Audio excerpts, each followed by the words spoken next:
Welcome back, guys. This is an exciting Game 3. This is a one-game win and in between Zokuru and Zomog. Winner is in the CALLOUS Invitational 3 main event, and the loser is out of here.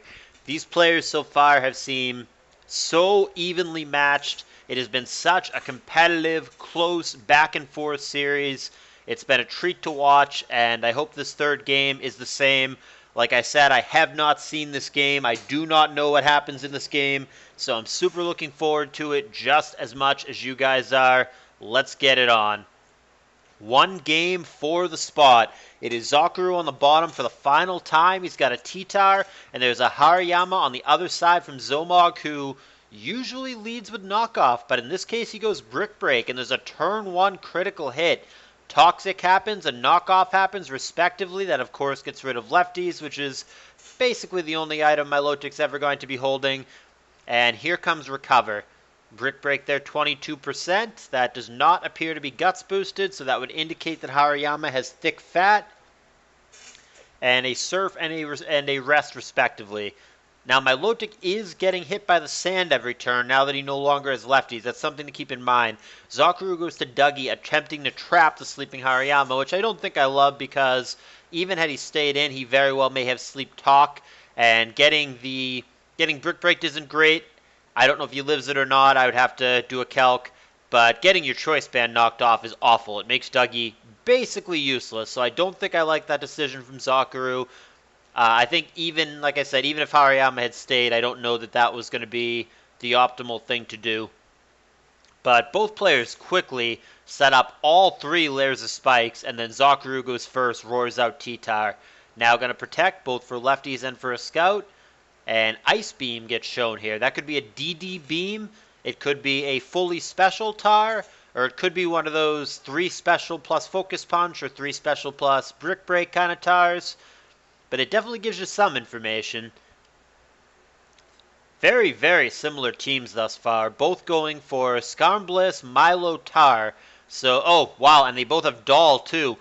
So they actually have 5 pokes in common in this deciding game. They're remarkably similar teams here. The only difference between the teams, I mean, obviously the sets, the EVs, but Pokemon-wise, the only difference between these teams is a Dugtrio for Zokuru and a Hariyama for Zomog, and I don't know who that favors. Against really stally, reactive teams, like the team that they're both running, Hariyama is really, really obnoxious because knockoff is just such a prick. I mean, the goal is to always bring the same poke in over and over and over to not get more than one item ever knocked off. So, like, every time you see Hariyama, you go to Milo, but that becomes exploitable after a while, not only because he has to step on spikes, but also because you could double switch into it and force it right out. There was a critical hit there from Zomog, nailing the opposing Claydol for 64%. Now gets roared up. It's leftied a couple times. Wow! Wow! A second critical hit in a row from Skarm onto Claydol to knock it out. That is devastating. I'm not going to do the BKC thing and call the game over already. I mean, hell, if I'm BKC, I would have said on turn 10 who's going to win.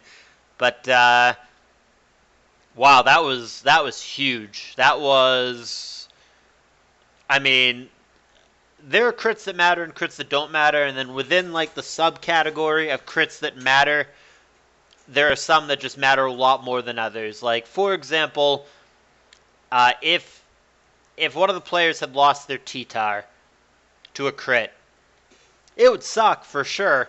It makes it harder for that player to win the game. But I think it's still winnable. I think you could still grind the other guy out. Losing the Claydol in this particular mirror match seems absolutely devastating. Now Zomog has 3 layers of spikes under Zokuru's team that he cannot remove.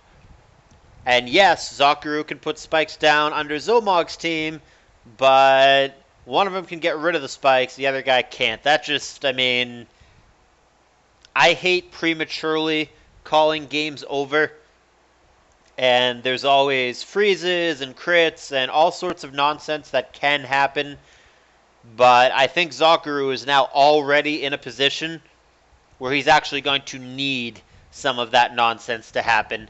I don't think Zokuru can actually win this game without either BS, which is probably his most likely and realistic route to victory, or a colossal choke from Zomog, which, yeah, I mean, I suppose it's possible, but that is certainly, wow. Wow, wow, wow. What a terrible way to end. Zokuru is going to concede. He is not even going to play it out. That's rough. I mean, I want to call that a premature concession, but I mean, I don't know how he was thinking or feeling at the time. It is definitely possible that Zokuru was very upset or tilted or whatever by those running crits, and you certainly couldn't blame him for being upset or frustrated. It was definitely BS, but I don't know. You don't play it out. You don't play for a crit here or a freeze or whatever. Like nothing. The Blissey, the Milo. I mean, I guess we know that the Milo doesn't, but somebody doesn't have like Ice Beam. You can't just play for a freeze or.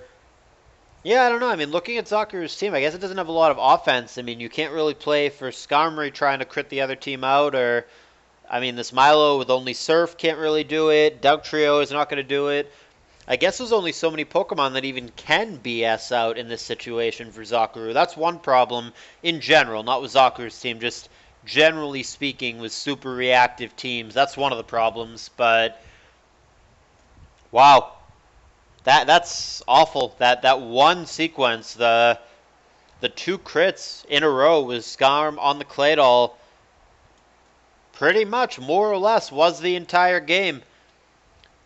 It's crappy. That's just a really crappy ending. I mean, don't get me wrong. I'm not disappointed that Zomog won or anything. I like him. I'm happy for him. That's fine. I just Game 1 and Game 2 were really close and really competitive, and they were just better games than this one turned out to be. Those crits just really, really mattered, and that's how it goes sometimes. That's the nature of the game that we play, unfortunately, but that's probably not the way anybody but Zomog would have wanted this to go or would have wanted this to end.